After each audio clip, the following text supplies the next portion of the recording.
como autoridades local, alcaldes auxiliares y miembros de COCODES, y conjuntamente con los alcaldes auxiliares de Pamecibal cuarto y segundo, y unos sectores de San Pedro Jocopiles, también las autoridades, pues en este momento nosotros tenemos una buena cantidad de personas de la aldea del Chajmal haciendo un jornada de limpieza y plasmando también en un rótulo que prohibidamente botar basura ya aquí en adelante. Y siempre en cuanto nosotros anunciamos y manifestamos a los comerciantes del pueblo que ya basta, que no dejan tirar la basura aquí en la carretera, porque la carretera queremos limpio, así que siempre y siempre.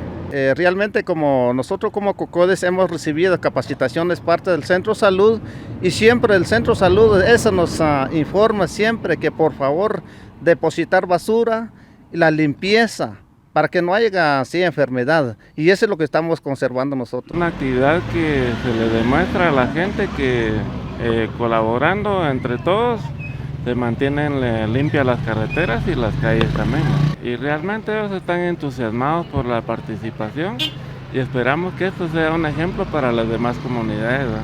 ¿Cuál es su mensaje a la población de que ya no tire basura en las carreteras? Que cuidemos nuestro medio ambiente social y que debemos de cuidar también nuestra basura, depositándola donde tiene que ser, ¿verdad? Gracias a Dios por los COCODES, nos estamos manteniendo bien ahorita y estamos haciendo una recolecta de basura para el apoyo y para nuestro planeta también, que está muy contaminada por las bolsas de golosinas. La importancia de recoger y que no estén tirando la basura porque estamos contaminando mucho nuestro planeta.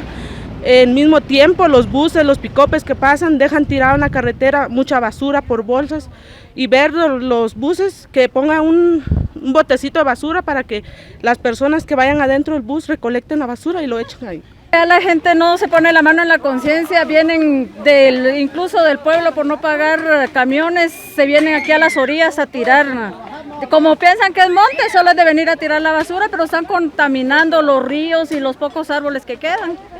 Y no es justo, va para todos los que vivimos en esta aldea. No se vale que hagan eso, cada quien que junte su basura, que pague camiones, para no... Y que vinieran a hacer con lo que nosotros hicimos ahora estaría bueno. No, sí, que no se pone la mano en la conciencia. Hay un rótulo aquí en donde es una empresa importante y deja tirada la basura del sobrante del adhesivo. Sí, lo han hecho varias veces, pero no se ponen la mano en la conciencia, solo pasan tirando la basura. Sería de que tuvieran un poco de conciencia, ¿verdad? Y no venir a tirar la basura donde caiga. No es justo que hagan de que solo vengan a tirar la basura, que piensan que porque es monte vienen a tirar la basura, entonces que paguen sus camiones recolectores. Hay camiones que incluso vienen aquí a la aldea a recoger basura, los camiones. Nosotros pagamos camión y que ellos vengan solo a tirar la basura no es justo. ¿En qué comunidad estamos ubicados el día de hoy? Aldea del Chajmal, sí, en la aldea del Chajmal.